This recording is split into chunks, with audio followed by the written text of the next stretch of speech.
Donc, ce matin, je vais vous montrer avec cette capsule comment faire un sondage dans Zoom. Donc, premièrement, vous allez dans votre réunion, donc dans votre onglet Réunion juste ici. Vous allez chercher la réunion dans laquelle vous voulez faire le sondage. Donc, je vais aller dans le cours ABCDE, juste ici. Je vais cliquer dessus. Et par la suite, je vais aller dans Sondage, juste ici. Donc là, on m'indique que vous n'avez pas encore créé de sondage. Donc là, je vais ajouter une question juste ici. Ajouter. Boop. Donc, là, je peux saisir un titre pour mon sondage. Donc, ça peut être série 1 de questions ou une thématique, là, thème 1. Et est-ce que je veux que les gens répondent de façon anonyme ou pas? Donc, ça, c'est possible de faire. Donc, les informations sur l'utilisateur provenant des sondages resteront anonymes. Si je clique sur anonyme. Je vais saisir ma question. Donc, quelle est la couleur du cheval blanc de Napoléon? Et là, je peux faire un choix unique ou un choix multiple. Donc, je vais y aller avec, par exemple, un choix multiple. Rouge, noir, blanc, jaune. Donc, si je veux ajouter une question à cette série-là, je peux aller avec ajouter une question. Et là, une autre question va venir se rajouter. Donc, quand je vais vouloir faire visualiser les questions aux étudiants, ben, ils vont pouvoir voir toutes les questions de ma série. Donc, si je veux vraiment poser une question après l'autre, je suis mieux à ce moment-là d'enregistrer ma question et d'en créer une nouvelle indépendante.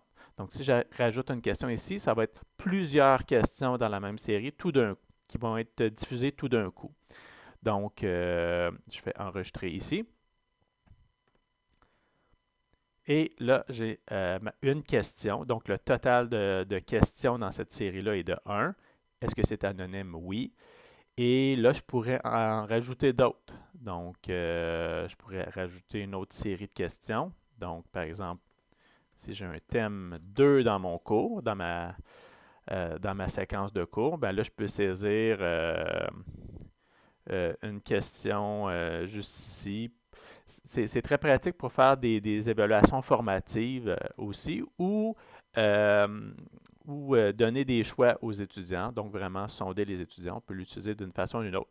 Donc, pour une évaluation formative, c'est bien parce que ça permet de voir si les étudiants ont compris la matière. Donc, souvent, je l'utilisais à la fin d'un module, par exemple, pour voir si ça avait été bien saisi avant de passer au suivant. Donc, là, je vais poser un autre genre de question. Quel jour est préférable pour une rencontre? Une rencontre de groupe en ligne. Puis là, lundi, mardi ou jeudi. Ça ne fait toutes les journées me conviennent. Bon, excellent. Ouais, toutes les. Aucune importance. Excellent. À ce moment-là, je vais enregistrer ma question. Et là, je retrouve mon thème 1 ici, mon thème 2 juste ici. Donc, et je peux toujours modifier, par exemple, là, je ne l'ai pas marqué anonyme, donc je pourrais modifier ma question juste ici. Puis là, je pourrais même marquer sondage rencontre.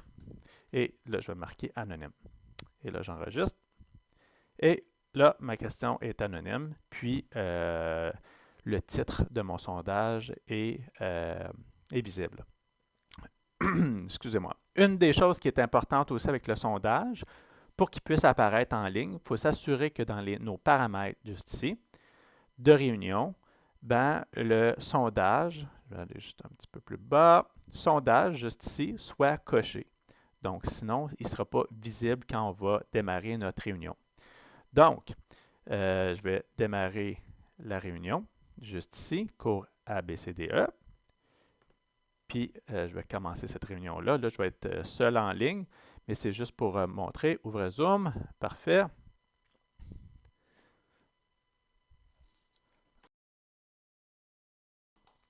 Excellent.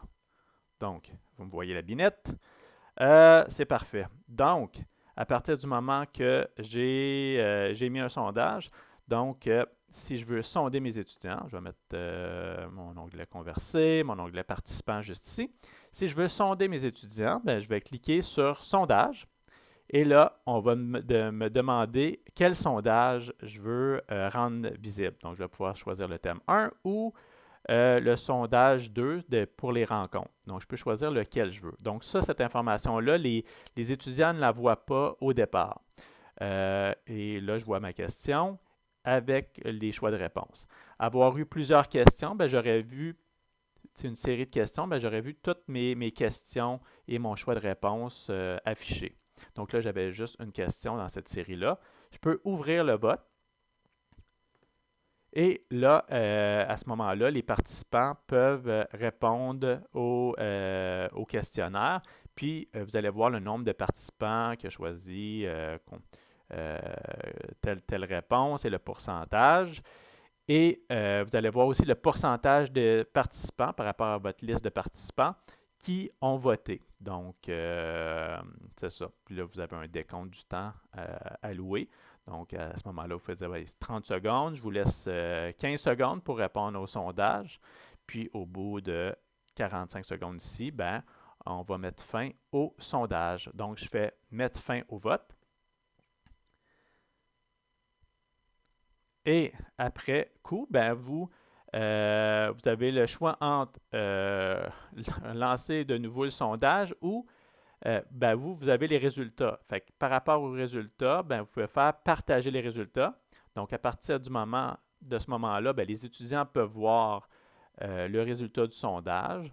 Donc, c'est quand même bien comme outil pour voir si les éléments ont été compris et des fois faire un retour sur certains éléments moins bien compris par le groupe. Donc, ça, c'est bien. Des fois, ça m'arrivait dans des cours de créer un sondage au début du cours pour savoir si les choses du cours précédent avaient été bien compris.